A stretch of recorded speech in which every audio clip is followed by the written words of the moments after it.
back to this week's episode of AMA Friday with Amy Miller, Recruiting in Yoga Pants. All right, so this week we're going to tackle a bit of an interesting topic. We are going to talk about feedback. This is a tricky one. A lot of landmines here to avoid.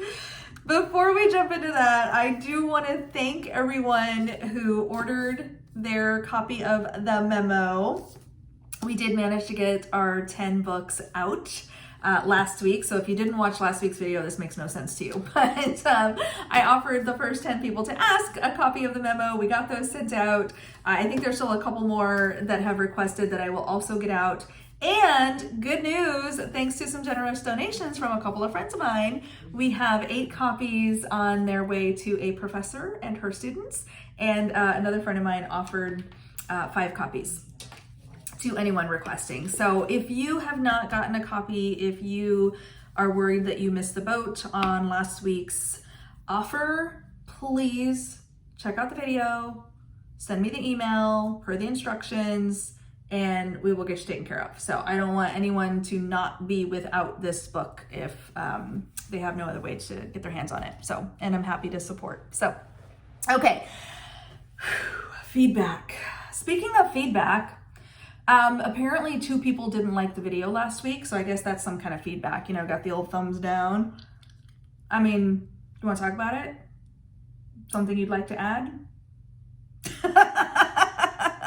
But this is a great example, right? This kind of leads into what we're talking about this week, because those 2 thumbs down, I mean, all I can take from that is that those 2 people didn't like what I had to say. And I have no idea why. I don't know if they're just mad about the topic. I don't know if they didn't like my t-shirt. I mean, this week's shirt's kind of funny. For my pop culture fans, yeah? Oregon Trail, Little Mean Girls reference, anybody? Anyway, one of my favorites. Not really applicable to this week, but anyway, it was just what was clean. But the idea is, okay, I have no other context other than 2 people clicked the dislike button. That's all I know. And it eats at me. Much like the candidate who goes through the interview and takes all this time to prepare and all of this time to get ready and practice and all of that, only to be met at the end with, no thanks. We don't want to make you an offer. We're going in another direction. We're hiring someone else, whatever it may be. So feedback just seemed like a scary topic, a topic that I can't tell you much about, but at the same time, something that just seemed important to tackle. So we're gonna give it a shot. We've got about 7 minutes left, so hopefully we can get through it.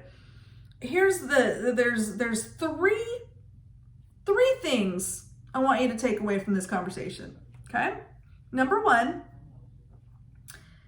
you should know, so, and this is typically a conversation you'll have with your recruiter, you should know if, when, how you're getting feedback. Will I be given specific feedback? So what does timing look like? What does follow-up look like? When will I hear from you? Post phone screen, post interview, whatever. Also, how will that be messaged? Like, can you give me feedback? Can you share any, high level insight or anything? Or is it going to be a simple yes or no? You deserve to at least know that much. I happen to work for a company and have worked for several companies that had basically a no feedback policy.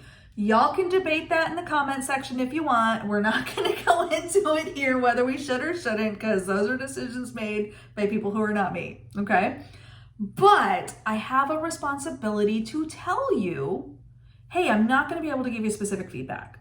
I will definitely give you closure. I will definitely give you, anything I can, but just understand I've got rules to follow. I want to keep my job, this is what you can expect. So that's number one.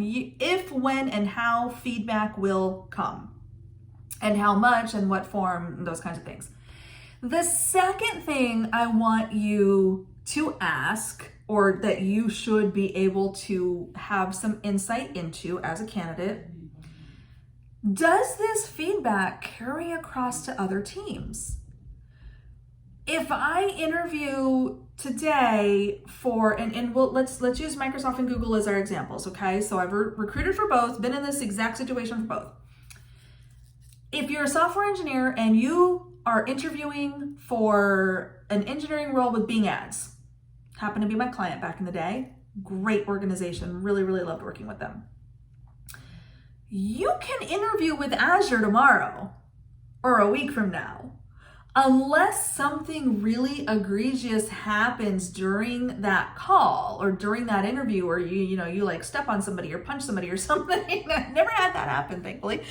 But the idea is we would typically interview you very specifically for that position, for that team, and Azure may be doing something else, or ops may be doing something else. So a lot of times candidates may not pass the interview for my team, but could pass the interview for another team. And that was okay. There are some inner workings and things that, recruiters need to talk to each other and partner and all that.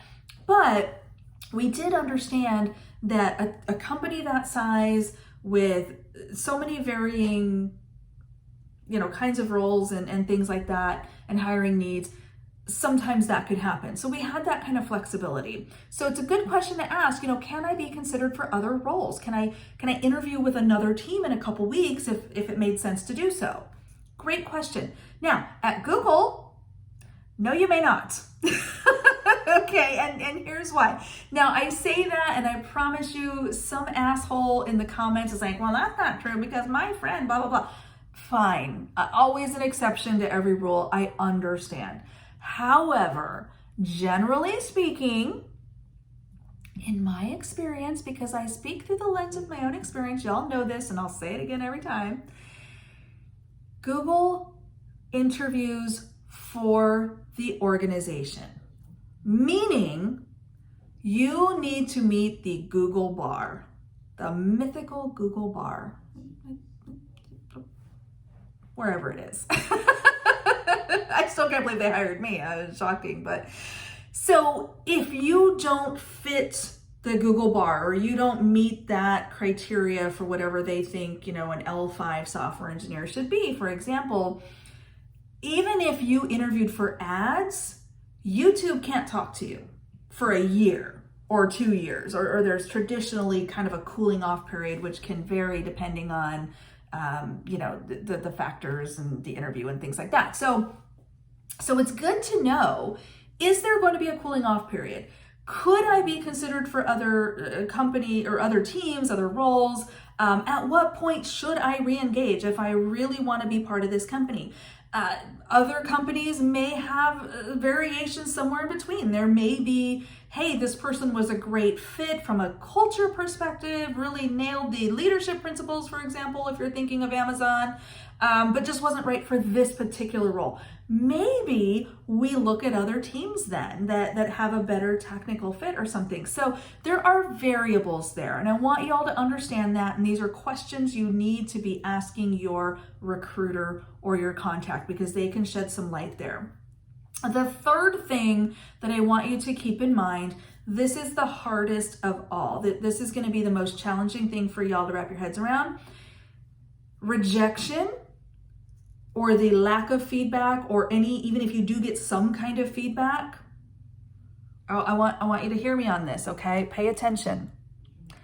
This is not personal, okay? This is not personal. This is important, and here's why. We get so caught up in the emotion of our job search, and we identify ourselves as, I'm a recruiter, I'm an engineer, I'm a machinist, I'm a mechanic, I'm a forklift driver. I'm a receptionist. I'm a teacher. It's our identity. It's how we introduce ourselves a lot of times. Being told that you're not good enough to do that somewhere freaking stings, doesn't it? Hurts your feelings. Hurts my feelings. I was rejected by my current employer a few years back. I cried for days. I didn't even necessarily want the job. I liked the job I had. I was just kind of seeing what was out there. But then they didn't want me and I was upset. They gave me another chance, obviously, because I'm here now. But it stings. But it's not personal.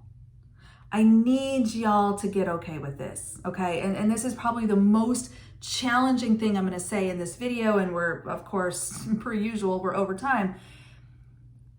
It is a business decision. It is based on the data that has been gathered through the interview process. It is based almost always on some discussion with interviewers, with the hiring manager, with people that are involved in the approval process.